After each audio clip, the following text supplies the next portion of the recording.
What if the darkest moment of your life was never meant to break you, but was actually the universe's most powerful, most urgent, most desperate invitation to finally come home to yourself? What if the pain you've been running from, the emptiness you've been filling with everything except truth, the exhaustion that sits so deep in your bones that sleep doesn't even touch it, what if all of that was not your punishment but your awakening?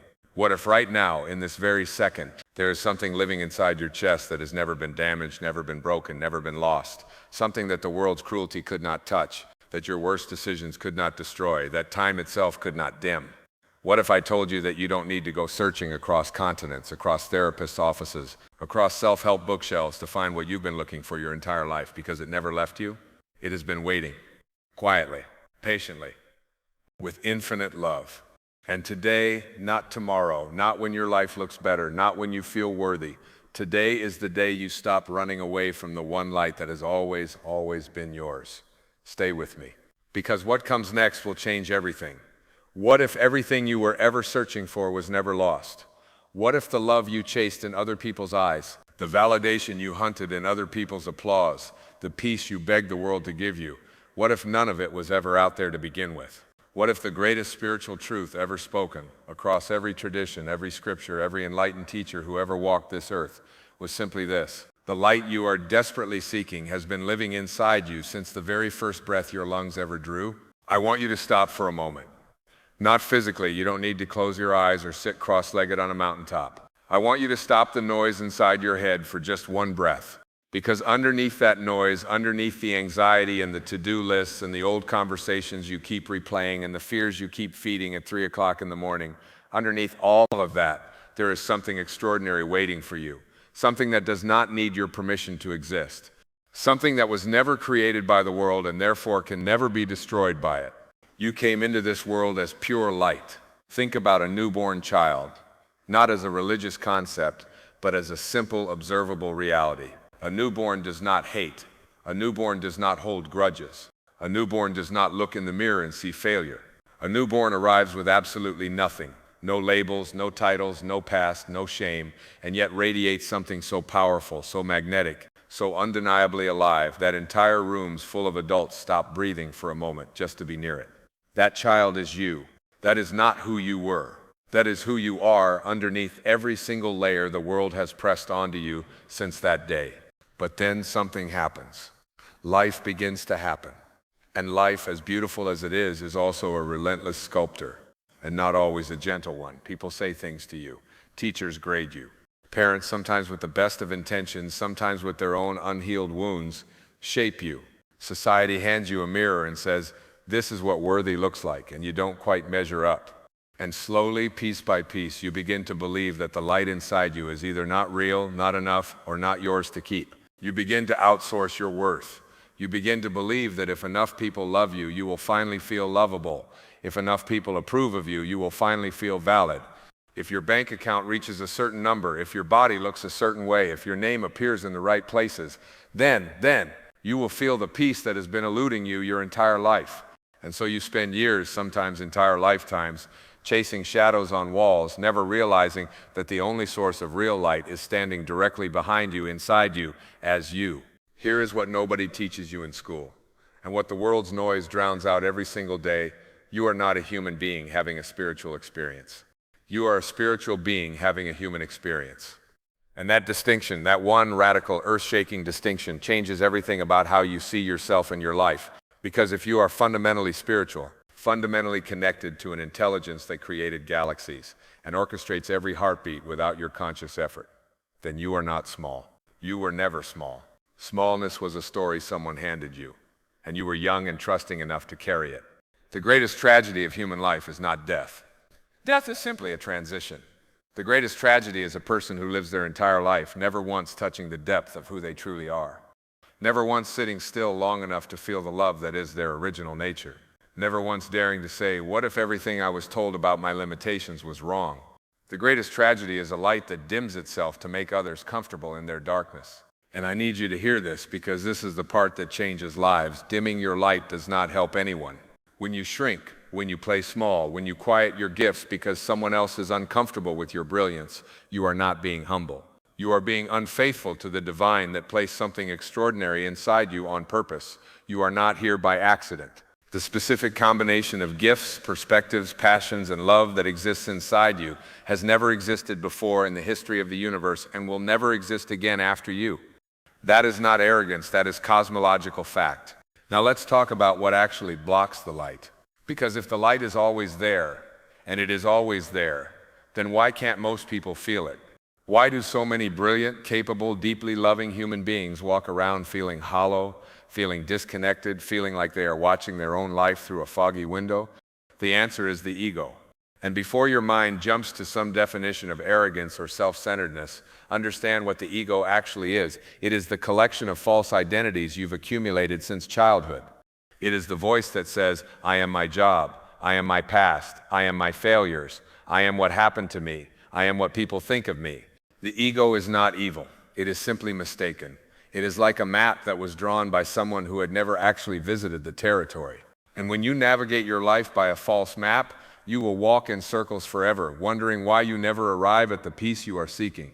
The ego tells you that you are separate, separate from other people, separate from nature, separate from the source of all life. And that feeling of separation is the root of every form of human suffering that has ever existed. Loneliness, jealousy, fear, anger, emptiness, they all grow from the single devastating belief that you are alone in the universe, disconnected from something larger than yourself. But here is the beautiful, liberating, absolutely shocking truth. The separation is an illusion. It always was. You are not separate from the source any more than a wave is separate from the ocean. The wave rises, crashes, and returns, and in its returning, it does not cease to exist. It simply goes home. You are the wave. And the ocean that created you has never stopped being your deepest nature. So how do you come back? How do you return to the light that has been waiting patiently inside you through every storm, every heartbreak, every moment of self-betrayal? The first and most important step is the most uncomfortable one. You must be willing to be still. In a world that glorifies busyness, that treats stillness as laziness, that fills every silent moment with scrolling and noise and distraction, the most radical, most courageous, most transformative act you can commit is to sit quietly and do absolutely nothing except breathe and be. Because in the silence, the ego has nowhere to hide. In the silence, the stories begin to dissolve. And in the silence, something ancient and warm and absolutely certain begins to rise from beneath all the noise. And that something is you. The real you. The original you. The you that existed before the world told you who to be. The second path back to the light is through your thinking, specifically through the radical, disciplined, daily practice of choosing thoughts that align with what you truly are, rather than what fear has told you that you are.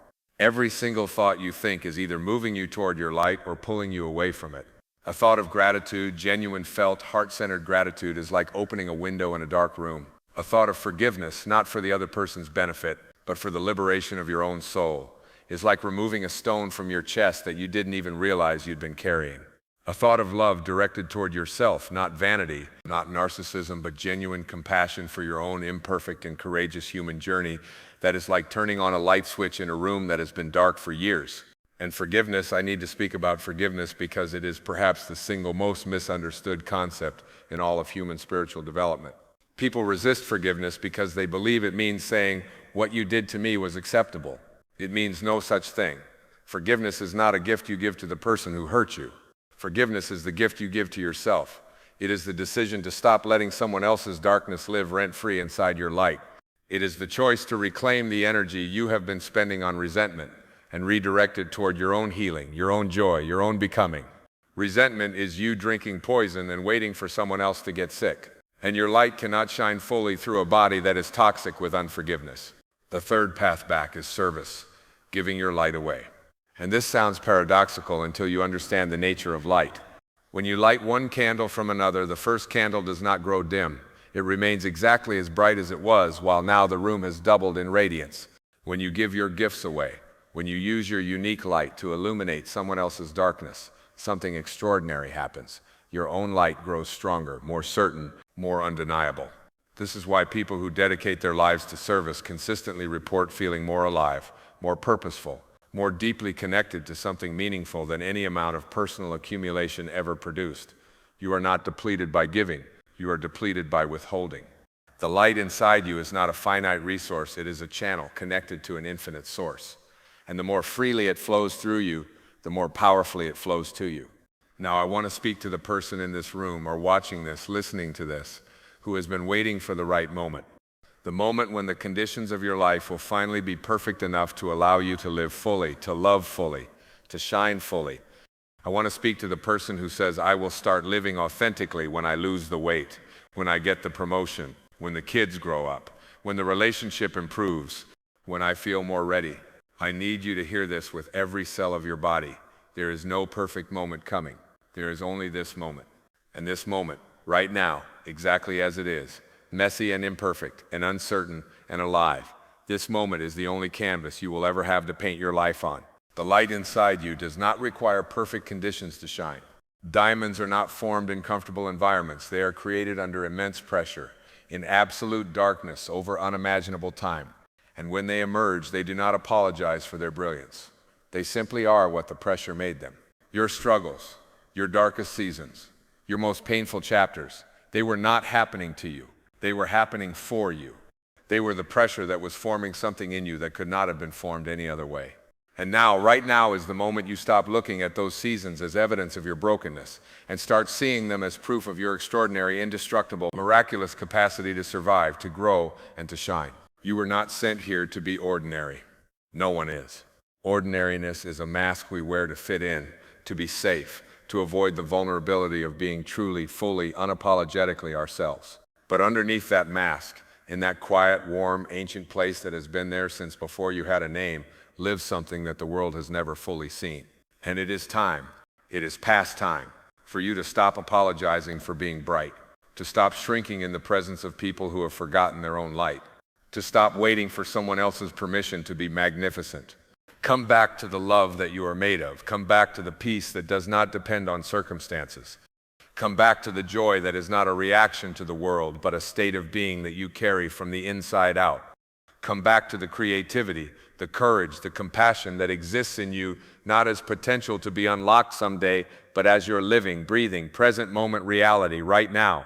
Come back to the knowing, the deep, unshakable, cellular knowing that you belong here, that your presence matters, that the universe did not make a mistake when it made you, that every single thing that lives inside you deserves not just to survive, but to absolutely, brilliantly, fearlessly thrive. The light has never left you. It has been there through every breakdown, every betrayal, every night you cried yourself to sleep, wondering if things would ever change. It has been there through every mistake you made and every mistake that was made against you.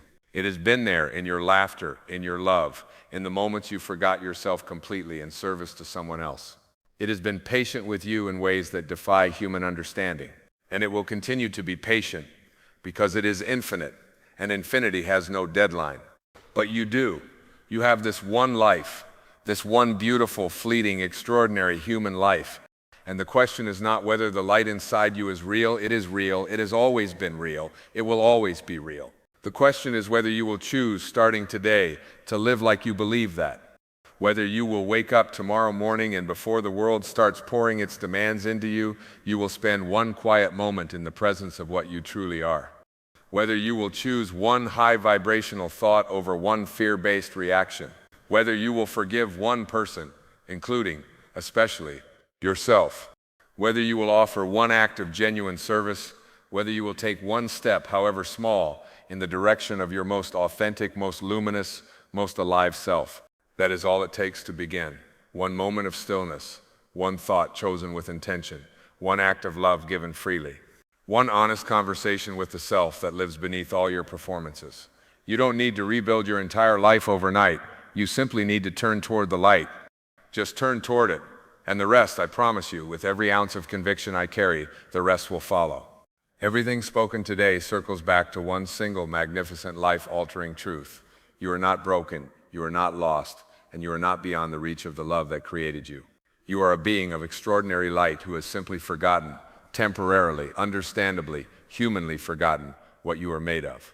And remembering is not a complicated spiritual achievement reserved for monks and mystics. Remembering is a choice, a daily, moment-by-moment, courageous choice to turn inward instead of outward, to trust the quiet voice instead of the loud world, to live from love instead of fear, and to honor the light that has been burning faithfully inside you since the very beginning.